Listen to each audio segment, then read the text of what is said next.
What set you off to build up your strength? How old were you? When I left school, I was 19, and a friend of mine, I was doing some amateur boxing at the time. I was only 9 stone 2 in weight, and a friend of mine was getting married to a PT teacher, and he wanted to lose weight. He wouldn't come boxing with me, so he asked me if I'd go to a gym with him to hold his hand for Dutch courage, because he wouldn't go on his own. And I said, I don't want to go to a gym. But eventually I did.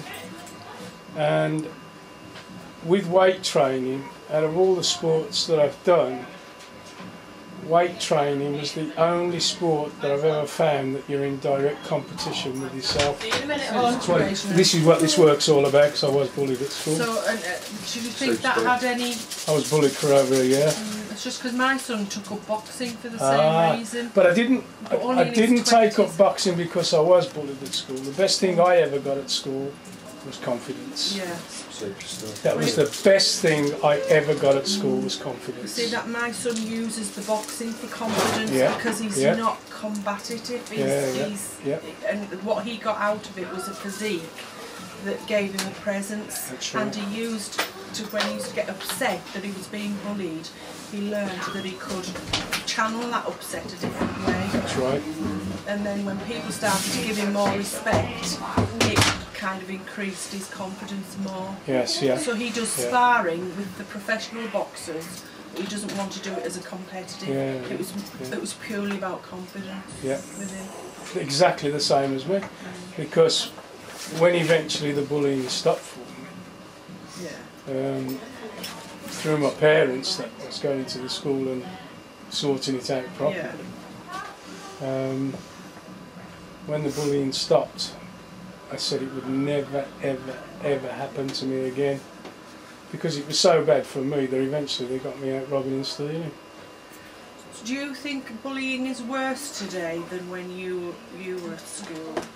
It's hard to say, because when I was at school, there wasn't the organisations that are around and the amount of publicity that bullying gets now.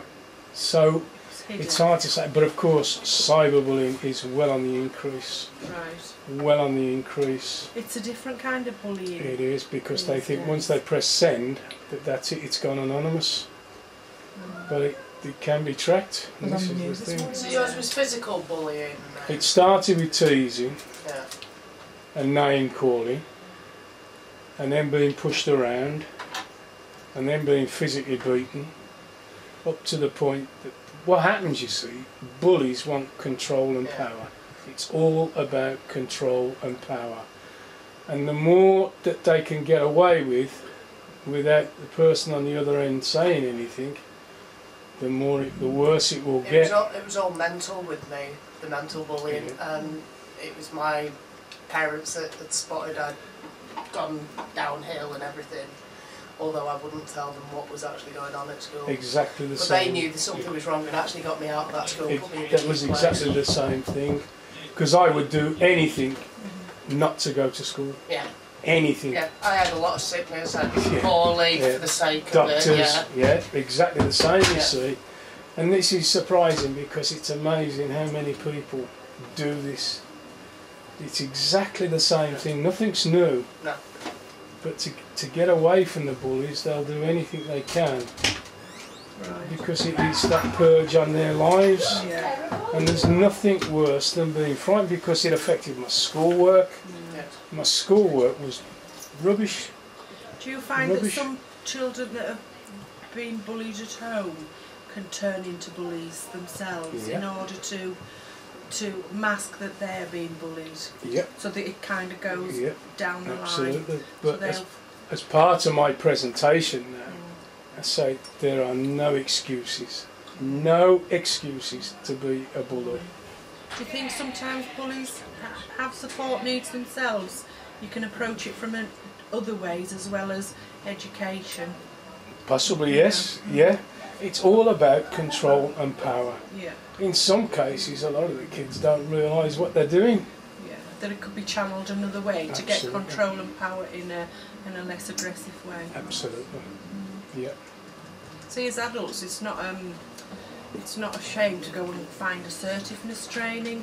That's right. But as children, that's not often considered a way forward for children because it's an adult thing, isn't it? That's right. Some children that come in cultures where it's be seen and not heard, so they never get that level of assertiveness, do they? Well, what we've done now with the new body scheme is that we're putting conflict management for young kids. Fabulous. As part of the training that they will do. So hopefully what I want is the schools that I'm going, the primary schools that I'm going into now, if they become buddies, stay buddies, they'll be trained as well, right up to the point where they're leaving primary to go to senior school. They will then train the next year sixes coming through as buddies. So they'll pass on their knowledge to them, and hopefully then they'll go into senior school, stay a buddy right the way through, and then hopefully we're going to try and put this GCSE in place under citizenship. Change the culture. Yeah, it's brilliant. To change behaviour in schools in all